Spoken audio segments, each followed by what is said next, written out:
Teacher grade first second third के लिए psychology test series आज टेस्ट 3 मैं आपके लिए लेकर आया हूँ। यानी यहाँ आप टेस्ट 3 देंगे और उसके साथ टेस्ट 3 के साथ आपको टेस्ट जो दूसरा हुआ था अपना, यानी टेस्ट नंबर 2 अपने पहले हुआ था, उसकी आंसर की भी आपको यहाँ, यानी आंसर की भी आपको दी जाएगी। तो दूसरे वाले टेस्ट के आंसर की भी आपको यहाँ मिलानी है। पहले अपने आंसर की देख लेते हैं।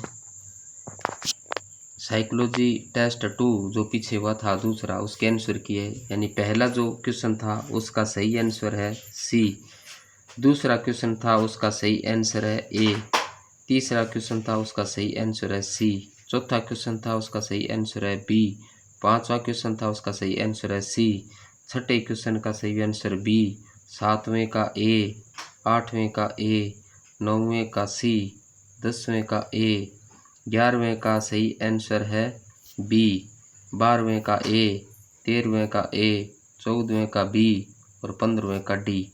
इस प्रकार आपकी ये टेस्ट 2 की आंसर की है।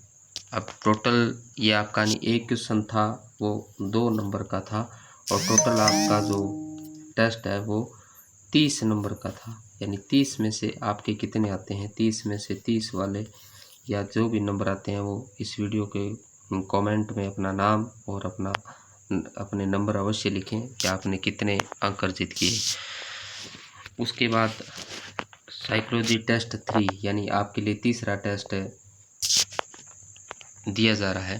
पहला क्वेश्चन, बुद्धि के विषय में आधुनिक अवधारणा है।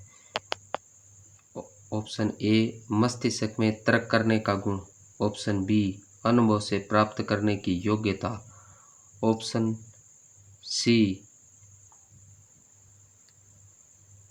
सी है नवीन परिस्थितियों के प्रति समायोजन का गुण। ऑप्शन डी, जीवन की समस्याओं को हल करने का गुण। यानी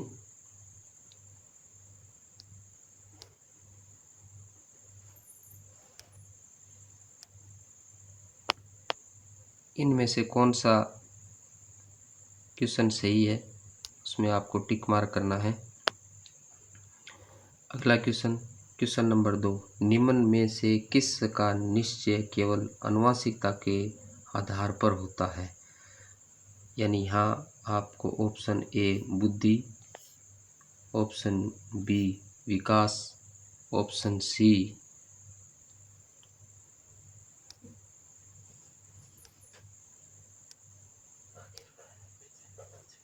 व्यक्तित्व, ऑप्शन डी ऊंचाई।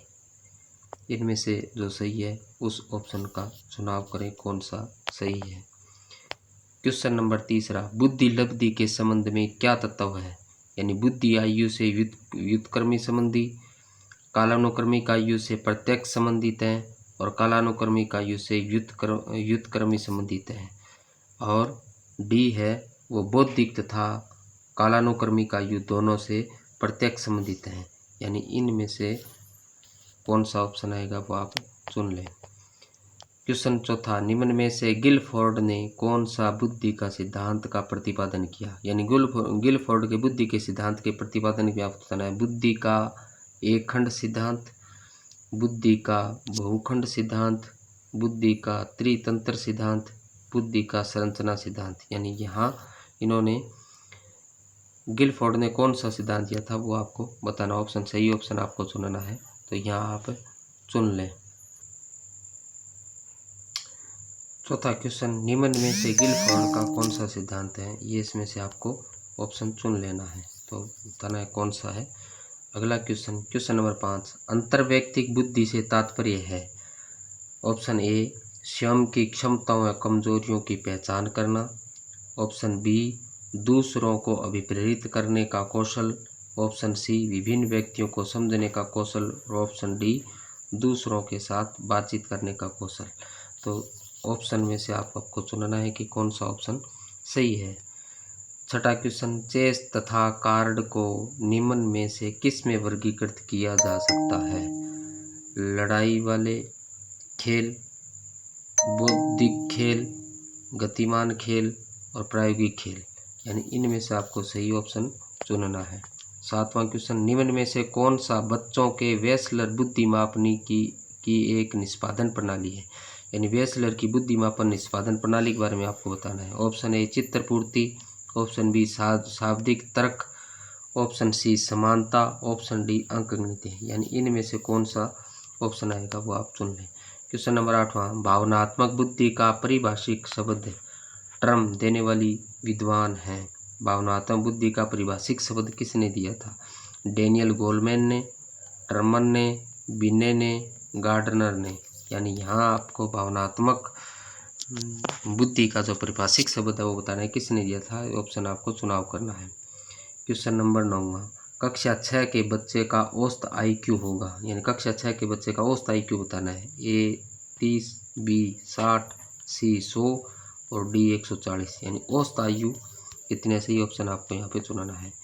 क्वेश्चन नंबर 10वां, निम्न में से कौन सा बुद्धिमान बच्चे का लक्षण नहीं है, यानी यहाँ ध्यान दें आप, क्वेश्चन में ये पूछा गया है कि निम्न में से कौन सा बुद्धिमान बच्चे का लक्षण नहीं है, नहीं लक्षण बताना है आपको। ऑप्शन ए, वह है जो लंबे निबंध को बहुत जल्दी रटने की क्षमता रखता है। ऑप्शन बी, वह है जो प्रभावपूर्ण उचित तरीके से संप्रेषण करने की क्षमता रखता है। ऑप्शन सी, वह है जो अमूर्त रूप से सोचता रहता है। ऑप्शन डी, वह है जो नए परिवेश में स्वयं को समायोजित करता है।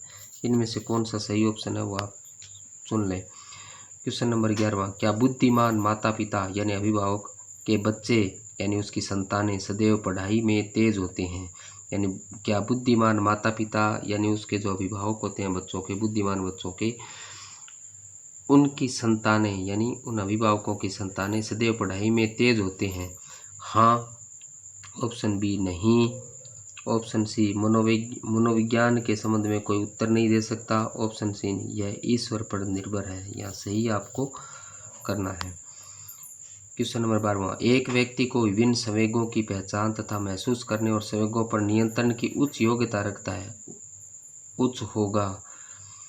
ऑप्शन ए EQ पर, ऑप्शन बी IQ पर, ऑप्शन सी MQ पर, यानी एक व्यक्ति को विभिन्न संवेगों की पहचान तथा महसूस करने और संवेगों पर नियंत्रण की उच्च योग्यता रखता है, उच्च यहाँ पे होगा। यहाँ आपको बताना है संवेग किसके अंतर है, PD क्वेश्चन है PQ पर, यानी इसमें से सही कौन सा होगा आपको चुनना है। क्वेश्चन नंबर 13वां, RB कैटल की तरल बुद्धि तुल्य है, यानी RB कैटल के तरल बुद्धि तुल्य कौन सा है? वंशानुगत कारकों के, बौद्धिक कारकों के, पर्यावरणीय कारकों के और सामाजिक कारकों के, यानी इनमें से कौन सा क्वेश्चन सही होगा आपको यहाँ पे चुनना है। क्वेश्चन नंबर 14, अधिकांश व्यक्तियों की बुद्धि औसत होती है, यानी अधिकतर व्यक्तियों की बुद्धि औसत होती है। बहुत कम लोग प्रतिभा संपन्न होते हैं और बहुत कम व्यक्ति मंद बुद्धि के होते हैं। यह कथन या खालिस्तान में क्या आएगा कि प्रतिस्थापी सिद्धांत पर आधारित, किस सिद्धांत पर आधारित है? बुद्धि और जातीय विभिन्नताओं पर, बुद्धि के वितरण पर, बुद्धि की वृत्ति पर और बुद्धि और लैंगिक विभिन्नताओं पर, यानी में से कौन सा कुछ सही हो आपको चुनना है। क्वेश्चन नंबर 15, बुद्धिमत्ता का संबंध किससे है, यानी यहाँ आपको बुद्धिमत्ता का संबंध बताना है। नंबर ए, केंद्रीय चिंतन से, बी बहुआयामी चिंतन से, सी सृजनात्मकता से और डी उक्त सभी से। यहाँ 15 में आपको कौन सा कुछ सही है वो चुनना है। इसी के साथ आज के जो टेस्ट है वो कंप्लीट हुआ। इस टेस्ट में आपने जो भी आंसर की चुना है वो आंसर की आप कमेंट बॉक्स में लिखें और आपको ये टेस्ट कैसा लगा इसके बारे में भी आप बताएं। धन्यवाद।